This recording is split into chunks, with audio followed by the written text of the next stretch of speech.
करने के लिए इस हद तक पागल हो चुका था कि वो बिना खाए पिए उसके सामने बैठा रहता था। हालांकि उसकी चिंता बेकार साबित हुई। पिकल की भूख मिटाने के लिए प्रोफेसर ने अमेरिका में मौजूद टायरानोसोरस रेक्स की मांस तक दे दी, लेकिन पिकल भी अपने साथ बाकी को भी खाने का न्योता दिया। जब दोनों पेट भरकर खा चुके तब बाकी को एक बात समझ आई, क्या अब ये लड़ेगा भी? और जवाब साफ था, पिकल की लड़ने की इच्छा खत्म हो चुकी थी। लेकिन बाकी को ये मंजूर नहीं था। वो आगे बढ़ा और हल्के हल्के उसके चेहरे पर थप्पड़ मारने लगा।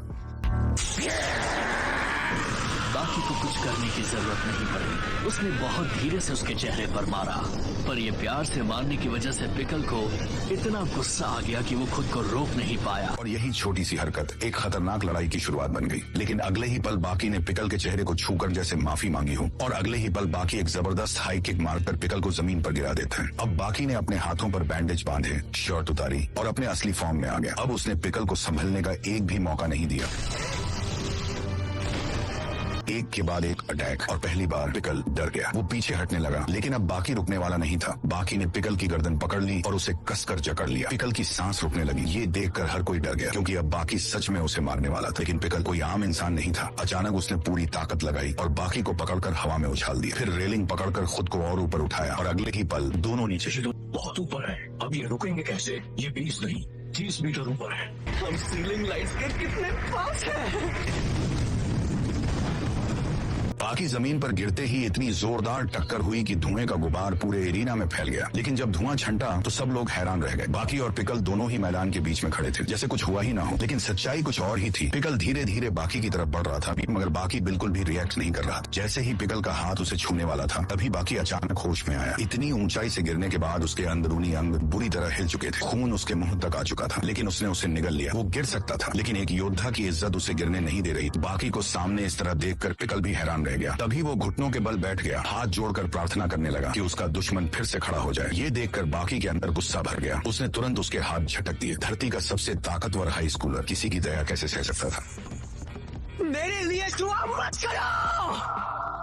बाकी की एक बात ने पिकल को झक छोड़ दिया। उसने मुक्का उठाया, हमला करने गया, लेकिन अचानक रुक गया और बस हल्के से उसके चेहरे को छू लिया। वो डर गया था कि कहीं वो बाकी को सच में मार ना दे, लेकिन बाकी के लिए ये सबसे बड़ा अपमान था। क्या कर रहे हो तुम? चलो खेली, आओ मेरे साथ खेलो बच्चे। वो बाकी को ये दिखाने की कोशिश कर रहा था कि उसे उससे कोई खतरा नहीं। उसका अहंकार अब पूरी तरह जाग चुका था। पहले डेमन ब्रेन दर्द से जागती थी, लेकिन इस बार इज्जत ने उसे जगा दिया। सबकी आंखों के सामने बाकी धीरे धीरे रेंगते हुए उसी जगह पहुंचा और बिना एक पल सोचे फिर से नीचे कूद गया। उसका शरीर गोली की तरह गिरा। इस बार लोग देखने की हिम्मत भी नहीं कर पा रहे थे। धुआं फिर से हटा और बाकी जमीन पर बैठा हुआ था, लेकिन अगले ही पल वो फिर से खड़ा हो गया। अब उसने साफ बता दिया, उसे दया नहीं चाहिए, उसे चाहिए एक असली जानलेवा लड़ाई। बाकी के इस कदम ने पिकल को पूरी तरह कंफ्यूज कर दिया। वो समझ ही नहीं पा रहा था कि ये इंसान आखिर कर क्या रहा है। और यहाँ इस लड़के ने फिर से वही चीज दोहराई जिससे इसे पहले ही बहुत नुकसान पहुंचा था, और अब दोबारा कूद कर इसने अपने शरीर को और कमजोर कर लिया है। फिर बाकी ने हमला किया। उसका पंच बस हल्का सा पिकल के पास से गुजरा, जैसे लगा ही नहीं। लेकिन अगले ही पल पिकल अचानक गिर पड़ा। ऊपर से देखने में लग रहा था कि वार लगा ही नहीं, लेकिन पिकल बार बार गिर रहा था। आखिर ये हो क्या रहा था? लेकिन एक अनुभवी फाइटर रेत्सुकायो ने इस चाल का असली राज समझ लिया था। जब कोई मुक्का बेहद तेज रफ्तार से दुश्मन की ठोड़ी के बिल्कुल पास से गुजरता है, तो उसका असर सीधा लगने वाले वार से भी ज्यादा खतरनाक हो सकता है। इससे दिमाग में तेज कंपन पैदा होता है और शरीर का बैलेंस पूरी तरह बिगड़ जाता है। आसान शब्दों में कहें तो ये अटैक गर्दन की ताकत को नजरअंदाज करके सीधे दिमाग को हिला देता है। अब हालत ये हो गई थी कि पिकल का दिमाग पूरी तरह चकरा चुका था, और उसके लिए बाकी अब ऐसा इंसान बन चुका था जो जमीन तक को कंट्रोल कर सकता है। इस अजीब हालत में भी पिकल के पैर कांप रहे थे, लेकिन एक योद्धा होने के नाते उसका घमंड उसे पीछे हटने नहीं दे रहा था। उधर बाकी ने मौके का फायदा उठाया और अपनी थोड़ी ताकत वापस पा ली। तभी उसने एक खतरनाक चाल चली। देखा, I'm sorry। मैं समझ गया बाकी क्या करने जा रहा है।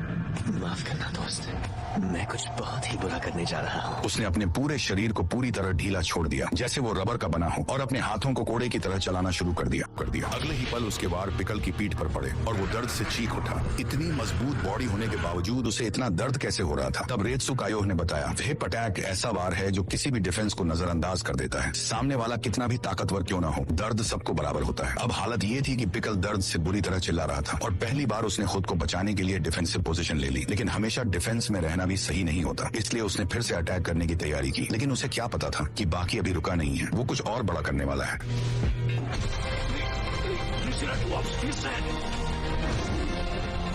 जब बाकी ने चीनी मार्शल आर्ट्स की इमिटेशन स्टाइल सीखी तो उसने अपनी ही एक नई और खतरनाक तकनीक तैयार कर ली, डायनासोर स्टाइल। वह जोर से जमीन पर पैर पटकता है और दोनों मुट्ठियां आगे बढ़ाता है। इस चाल को ट्राइसेराटॉप्स स्टाइल कहा जाता है। फिर अचानक वह हवा में उछलता है और अपने हाथ फैला देता है। यह पर्याय है प्टेरोडैक्टाइल स्टाइल था। इसके बाद वह अपने शरीर को मोड़कर दोनों मुट्ठियों से हमला करता है और यह बन जाता है टी-रेक्स स्टाइल। पिकल यह सब देखकर पूरी तरह हैरान रह जाता है। उसे साफ महसूस होता है कि अब यह सिर्फ ताकत की लड़ाई नहीं रही, बल्कि यह कुछ और ही स्तर की चीज बन चुकी है। वह सच में बाकी के अंदर इन सभी खतरनाक रूपों को देख पा रहा था।